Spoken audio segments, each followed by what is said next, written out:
Hi dear friend, आप सभी का स्वागत है आपके अपने coaching classes great mission classes Badlapur में। जीएमसी में आपका स्वागत है। तो जैसा कि आप देख रहे हैं, स्लाइड आपके सामने लगा हुआ है। क्लास 10th बायोलॉजी जो कि आपका सब्जेक्ट है, इसका जो पहला चैप्टर है लाइफ प्रोसेस। इसमें हम क्या टॉपिक पढ़ रहे थे? लाइफ प्रोसेस को पढ़ चुके थे और न्यूट्रिशन को पढ़ चुके थे। ठीक है, जो न्यूट्रिशन है इसमें हमने आपको बताया था कि न्यूट्रिशन होता क्या है। उसके मोड ऑफ न्यूट्रिशन में ऑटोट्रॉपिक और हेटरोट्रॉपिक हमने बताया था, और ऑटोट्रॉपिक को अच्छे से डिस्कस कर चुके थे, जैसा कि आपको स्लाइड पे दिखा रहे हैं। देखिए यहाँ पे देखिए ए है आपका, ए आपका देख सकते हैं यहाँ पर। देखिए यहाँ पे हमने मोड ऑफ न्यूट्रिशन हम लोग पढ़ रहे थे। Nutrition are of two type. Mainly nutrition को क्या किया गया है? दो भागों में बांट दिया गया है। क्या है? ऑटोट्रॉपिक न्यूट्रिशन और हेटरोट्रॉपिक। तो ऑटो में पूरा फोटोसिंथेटिक और कीमोसिंथेटिक, इसको हम क्या किए थे? पढ़ चुके थे। अगर जो बच्चा इसको नहीं पढ़ा है, पिछला वीडियो सेकंड पार्ट हमने बना के इसको वीडियो को अच्छे से डाला है, आप लोग देख लीजिए। ठीक है, आपको टॉपिक अच्छे से क्लियर हो जाएंगे। तो आज हम पढ़ेंगे हेटरोट्रॉपिक न्यूट्रिशन क्या होता है। ठीक है, देखिए ये आपके सामने हेटरोट्रॉपिक न्यूट्रिशन। ठीक है, व्हाट इज हेटरोट्रॉपिक न्यूट्रिशन? तो ऑटोट्रॉपिक में जैसे पिछले वीडियो हमने बताया था कि जो ऑटोट्रॉपिक न्यूट्रिशन होता है उसमें से प्लांट क्या होते हैं? सेल्फ डिपेंडेंट होते हैं, यानी अपना फूड वो सनलाइट की प्रेजेंस में फोटोसिंथेसिस करके भोजन बनाते हैं। जबकि यहाँ पे क्या है, जितने एनिमल होते हैं लगभग किसी न किसी तरीके से डायरेक्टली और इनडायरेक्टली कोई ना कोई एनिमल भोजन के लिए किसी दूसरे पे निर्भर होता है। सपोज दैट जैसे हम ही लोग हैं पौधे पे निर्भर है। हम लोग चावल, गेहूं, फल फ्रूट सब पौधे से ही हमें प्राप्त हो रहा है ना। तो हम लोग क्या है, पौधे पे डिपेंडेंट हैं। कुछ ऑर्गेनिजम्स, कुछ छोटे जीव भी क्या होते हैं, कुछ किसी दूसरे एनिमल पर भी डिपेंड होते हैं। तो उनको भी हम देखेंगे, क्योंकि जो न्यूट्रिशन है आप यहाँ पे देखें, जो आपका हेटरोट्रॉपिक न्यूट्रिशन है, हेटरोट्रॉपिक न्यूट्रिशन में देखिए इसको भी चार भागों में बांट दिया गया है, चार ब्रांचों में बांटा गया है। हेटरोट्रॉपिक न्यूट्रिशन में कौन आते हैं? पैरासिटिक, सेप्रोफिटिक, सिम्बियोटिक और होलोजोई। इन चारों को हम क्या करेंगे? अच्छे से डिस्कस करेंगे। तो यहाँ पे देखिए, तो पहला क्या है आप देखिए, पहले हम यह देखेंगे व्हाट इज हेटरोट्रॉपिक न्यूट्रिशन। तो जैसा कि आपके सामने डेफिनेशन लिखा है, heterotrophic nutrition is a mode of nutrition where organisms depend on the other organisms for food. यानी हेटरोट्रॉपिक न्यूट्रिशन एक प्रकार का ऐसा न्यूट्रिशन है, ऐसा मोड ऑफ न्यूट्रिशन है जिसमें से कोई भी जंतु भोजन के लिए किसी दूसरे जंतु पे क्या होता है? निर्भर होता है। उसे हम क्या कहते हैं भैया? Heterotrophic nutrition. तो ये क्या है, नेचर में अलग अलग जंतु अलग अलग तरीके से भोजन को एक तरीके से ग्रहण करते हैं, टेकअप करते हैं, उनके आधार पे, उनके भोजन लेने के आधार पर। ठीक है, उनके उस पे क्या है, बेस्ड है कि भोजन को कैसे प्राप्त करते हैं, उनके हिसाब से इनको चार ब्रांचों में बांटा गया है, चार भागों में बांट दिया गया है।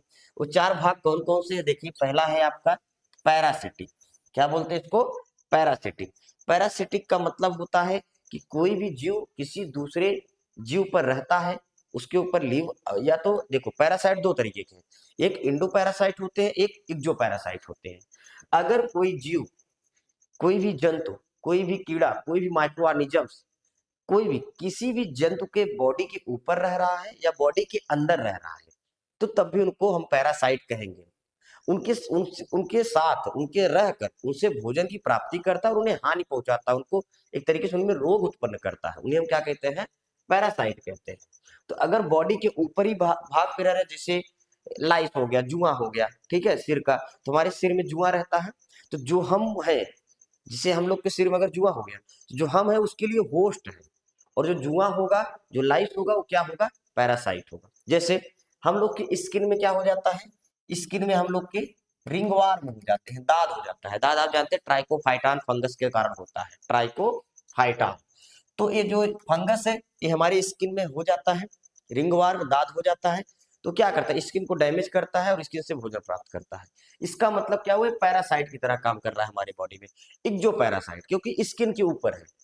लेकिन वही जब हमारे बॉडी के अंदर रहेगा, जैसे ट्यूबरकुलोसिस बैक्टीरिया, ये क्या है? इंडो पैरासाइट की तरह काम कर रहा है।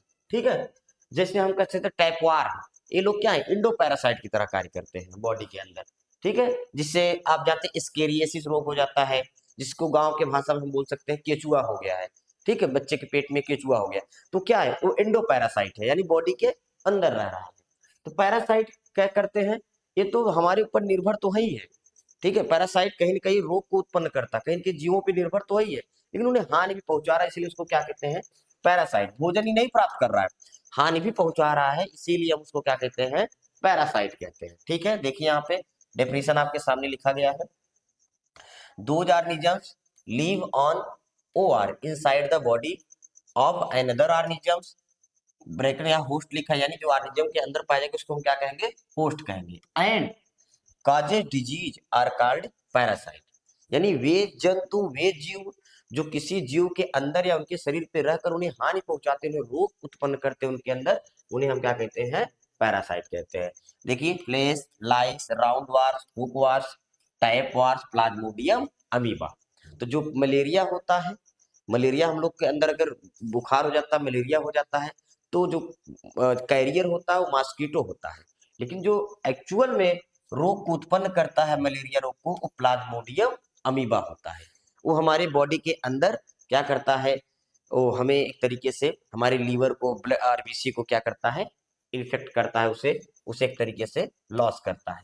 ठीक है, तो पैरासाइट आई होप आपको समझ में आ गया होगा। ठीक है, पैरासाइट क्या है, पैरासाइट सीधा सीधा किसी भी, कोई भी जंतु किसी दूसरे जंतु के ऊपर रह रहा है, तो जो जंतु रह रहा है उसे होस्ट कहेंगे, जिसके ऊपर रह रहा है उसे होस्ट कहेंगे, और जो खुद वह हानि पहुंचा रहा है, जो खुद रोग उत्पन्न कर रहा है, उस जीव को हम क्या कहेंगे, पैरासाइट कहेंगे। ठीक है, तो चलिए अब देखते हैं सेप्रोफाइट क्या होता है। सेप्रोफाइट, ठीक, सेप्रोफाइट क्या है, those organisms which obtained their food from dead or decaying substance are called saprophyte। उसमें कौन आएगा, ईस्ट आएगा, एगारिकस आएगा, मशरूम आएगा, राइजोपस आएगा, बैक्टीरिया आएगा। कहने का मतलब वे जीव जो भोजन की प्राप्ति सड़े गले पदार्थों से करते हैं, डेड और डिकेइंग सब्सटेंस से करते हैं, उन्हें हम क्या कहते हैं भैया, सेप्रोफाइट कहते हैं। ठीक है, जो सड़े गले पदार्थों से भोजन प्राप्त करेंगे, तो उसमें कौन आएगा, ईस्ट। ईस्ट आप जानते हैं फलों को सड़ाते हैं, आप जानते हैं जब फल सड़ता है उसमें रुई जैसा व्हाइट कलर का हल्का हल्का दिखता है, तो क्या है, वो ईस्ट है। ठीक है, एगारिकस आप जान ही रहे हैं, जिसको हम एक तरीके से गोबर फूक जाते, छतरी जैसा होता है, बहुत मुलायम होता है, हल्का सा फूक मारो तो टूट जाता है। मशरूम तो आप जान ही रहे हैं, खाने योग्य होता है। ठीक है, राइजोपस, बैक्टीरिया, ये लोग क्या है, ये लोग सड़े गले पदार्थों से भोजन प्राप्त करते हैं। जैसे ही कोई एनिमल का बॉडी, कोई प्लांट का बॉडी डेड कर गया, अब कहीं मिट्टी में उसको दफना दिया गया, या कहीं ऐसे ही पड़ा है, उसमें एक दुर्गंध आने लगती है, तो क्या होता है कि ये लोग उसको सड़ाते हैं, उसको एक तरीके से डिकम्पोज करते हैं, इसीलिए तो इन लोग को डिकम्पोजर भी कहा जाता है, क्योंकि उसको क्या करते हैं, उसके बॉडी को डिकम्पोज करते हैं। जो डिकम्पोज करेंगे तो उसमें जो organic complex organic food substance है, फूड मालिक्यूल्स है, वो क्या होंगे, सिंपलर होंगे। ठीक है, और उससे भोजन को क्या करेंगे, ऑब्टेंड करेंगे, प्राप्त करेंगे, और सड़ाएंगे भी। तो सड़े गले पदार्थों से अगर कोई जीव भोजन ले रहा है, उसे हम क्या कहते हैं, सैप्रोफाइट। तो आपको सीधा सीधा एग्जाम्पल आप समझ सकते हैं, मशरूम, और जो आप जानते हैं गोबर के या कहीं ऐसा कुछ छाल है, कोई सड़ रहा, वहां उग जाते हैं बरसातों में, आप देख सकते हो उस चीज को। ठीक है, चलिए अब तीसरा है आपका भैया, तीसरा है आपका सिम्बियोटिक। क्या है, सिम्बियोटिक। ए सिम्बियोटिक बहुत ही अच्छा है, यहाँ पे दो लोगों का रिलेशन दिखाया जाता है। ठीक है, दोनों को लाभ होता है, यहाँ किसी को हानि नहीं होता है। देखिए यहाँ पे two different kinds of organisms are related to each other for the purpose of food are called symbiotic. यानी ऐसे जंतु जो, उनका जो रिलेशन होता है एक दूसरे पे बेनिफिशियल होता है, एक तरीके से वो दोनों को लाभ पहुंचता है, यानी भोजन के लिए दोनों दोनों एक दूसरे पे निर्भर होते हैं, उन्हें हम क्या कहते हैं, सिम्बियोटिक। जैसे E coli bacteria, E coli bacteria क्या होता है, हम लोग के स्मॉल इंटेस्टाइन में पाया जाता है।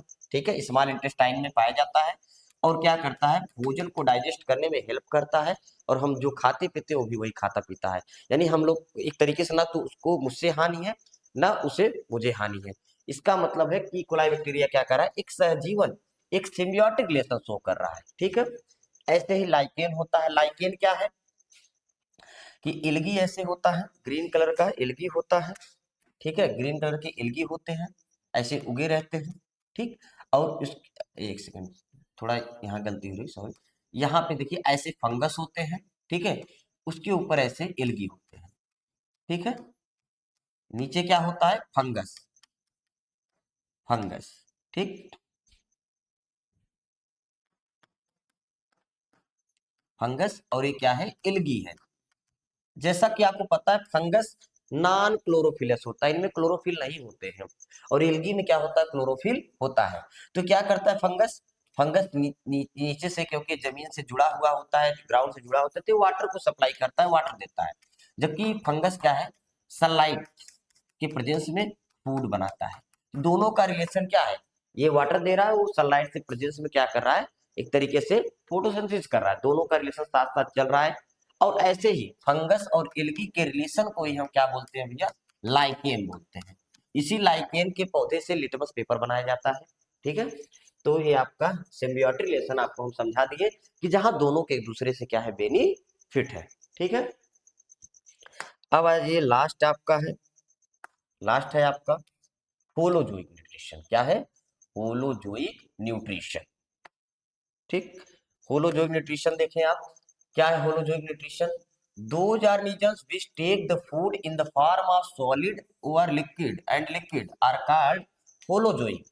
यानी ऐसे जीव जो भोजन की प्राप्ति यानी भोजन एक तरीके से ग्रहण कर रहे हैं, इंटेक कर रहे हैं, इंजेक्शन कर रहे हैं, वो सॉलिड या लिक्विड के रूप में डायरेक्टली अगर टेकअप कर रहे हैं, उसे हम क्या कहते हैं, holozoic. Amoeba, cat, dog, human, ये सब इसमें आते हैं। क्योंकि उधर जितना हमने पढ़ा उसमें कोई ऐसा नहीं है कि भोजन को डायरेक्टली एक तरीके से इंगल्फ कर रहा है, और यहाँ जितने वो डायरेक्टली माउथ में भोजन को डालेंगे, इंगल्फ करेंगे, फिर उसको निगल लेंगे, ठीक है। तो कहीं ना कहीं वो लोग भोजन के ऊपर रहकर ही भोजन को डिकम्पोज कर रहे हैं या उनसे प्राप्त कर रहे हैं। यहाँ क्या है, यहाँ भोजन के ऊपर रहा नहीं जा रहा है, भोजन दूर है, यानी बॉडी से दूर है, भोजन को इंटेक किया जा रहा है, ग्रहण किया जा रहा है। इसीलिए इसको हम क्या कहते हैं, होलोजोइक न्यूट्रिशन, जिसमें अमीबा आता है, कैट आता है, डॉग, ह्यूमन, ये सभी आते हैं। ये देखिए आपके सामने समरी दिया गया है, ग्राफ दिया गया है, थोड़ा आप समझ लेते हैं इसको। टाइप्स ऑफ हेटरोट्रॉपिक न्यूट्रिशन को आप देखिए, ये सेप्रोफाइटिक न्यूट्रिशन है, dead plant, dead decaying animal bodies से क्या होता है, सेप्रोफाइट क्या करते हैं, प्राप्त करते हैं। कौन आता है, ईस्ट और मशरूम आता है इसमें। पैरासिटिक में क्या है, feed on another organisms living, ठीक है, दूसरे बॉडी पे रहेंगे, इनसाइड और आउटसाइड, ठीक है, बस उनको डिजीज प्रोवाइड करेंगे, एक तरीके से डिजीज उनके अंदर उत्पन्न करेंगे, टेपवार्म और लाइस इसमें आता है।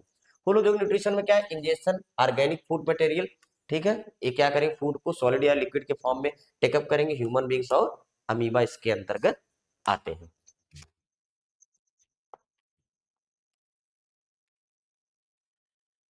देख लीजिए यहाँ पे रॉ मटेरियल ऑफ फोटोसिंथेसिस, ठीक है, हम पढ़ने चल रहे हैं रॉ मटेरियल ऑफ फोटोसिंथेसिस, ठीक है। यानी जो फोटोसिंथेसिस पौधे करते हैं, जो प्रकाश संश्लेषण पौधे करते हैं, उसमें क्या है, रॉ मटेरियल क्या है, ठीक है, उसमें रॉ मटेरियल क्या है, यानी फोटोसिंथेसिस में कौन कौन से ऐसे सबस्टेंस है जो भाग लेते हैं, जो पार्टिसिपेट करते हैं, वो आपके सामने स्क्रीन पे दिए गए हैं, ठीक है। तो रॉ मटेरियल देखिए क्या कौन से, the raw material for photosynthesis are water, carbon dioxide and sunlight. Mainly जो फोटोसिंथेसिस होता है, प्लांट फोटोसिंथेसिस करके सनलाइट के प्रेजेंस में फूड का निर्माण करते हैं, उनमें से ये मेनली रॉ मटेरियल है आपके। सबसे पहला पॉइंट आपके सामने वाटर दिया गया है। वाटर क्या है, plant absorb water from the soil through their roots, water comes from the rain और इरिगेशन। पौधे क्या करते हैं, जड़ों द्वारा, पौधे जड़ों द्वारा क्या करते हैं, वाटर को एब्जॉर्ब करते हैं, और वाटर प्राप्त उन्हें कहाँ से होता है, सिंचाई द्वारा या वर्षा के जल द्वारा क्या है, पौधे को जल प्राप्त होता है। दूसरा है CO2 carbon dioxide, plant absorb carbon dioxide from the atmosphere through the stomata which are small opening in the leaves. CO2 क्या है आपको बता दें, ऐसे लीफ होता है, लीफ के अपर सरफेस लोअर सरफेस पे ऐसे छोटे छोटे क्या पाए जाते हैं, पोर पाए जाते हैं, छिद्र पाए जाते हैं, जिनको हम क्या कहते हैं, पोर। और इन्हीं का नाम है स्टोमेटा। क्या नाम है, स्टोमेटा। तो स्टोमेटा क्या है, स्टोमेटा के ही द्वारा क्या करता है, CO2 अंदर आता है, और जब फोटोसिंथेसिस की प्रोसेस कंप्लीट हो जाता है, ठीक है, फिर O2 क्या है, बाहर निकलता है। तो ये प्रोसेस चलता रहता है। तो स्टोमेटा के द्वारा ही प्लांट क्या करता है, CO2 को एक तरीके से टेकअप करता है, ग्रहण करता है। फिर तीसरा है आपका sunlight. Plant obtain energy in the form, plant obtain energy from the sun through the sunlight, यानी पौधों को जो एनर्जी प्राप्त होती है वो कहाँ से प्राप्त होता है? सूर्य के प्रकाश की किरणों से, यानी सूर्य से प्राप्त होता है। चौथा है आपका chlorophyll. Chlorophyll is a natural pigment in green plant that gives them their colour. It help plants absorb energy from the sun, यानी क्लोरोफिल जो होता है एक रंगीन, एक ग्रीन प्लांट, ग्रीन पिगमेंट है, यानी हरे रंग का एक तरीके से पिगमेंट है, रंग है, जिससे पौधे क्या है? हरे दिखाई देते हैं। और क्लोरोफिल का क्या काम है? क्लोरोफिल क्या करता है? सूर्य के प्रकाश से, सूर्य के प्रकाश को क्या करता है? एब्जॉर्ब करने में हेल्प करता है, यानी सूर्य के प्रकाश को एब्जॉर्ब करता है। ठीक है, ये क्लोरोफिल की कहानी है। आगे देखें,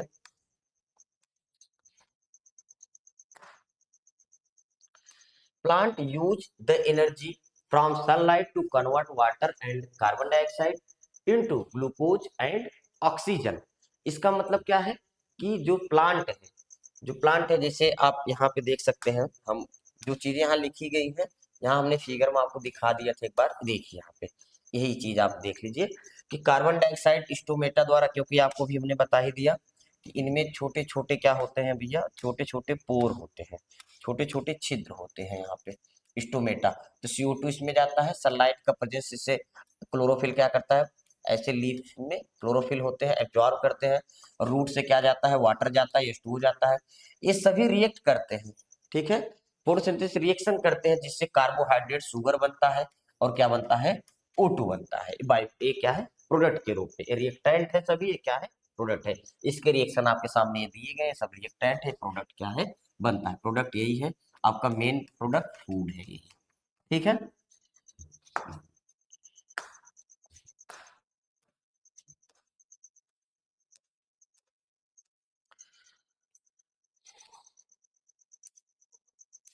देखिए ये आपका, देखिए यहाँ लिखा है glucose is a type of sugar that provide energy for the plant.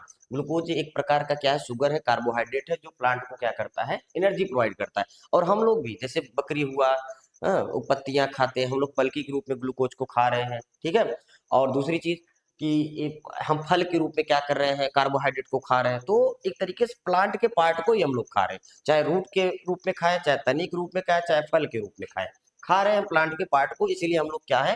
पौधे पे डिपेंड है, प्लांट पे डिपेंड है, इसलिए हम लोग हेटरोट्रॉपिक है। और हेटरोट्रॉपिक में किसमें है? होलोजोइक में है।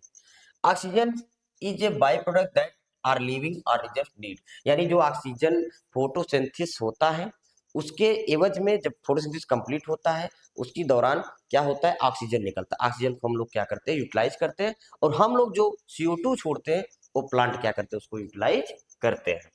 ठीक है, अब इधर देखिए, site of photosynthesis. Site of photosynthesis को हम क्या करते हैं?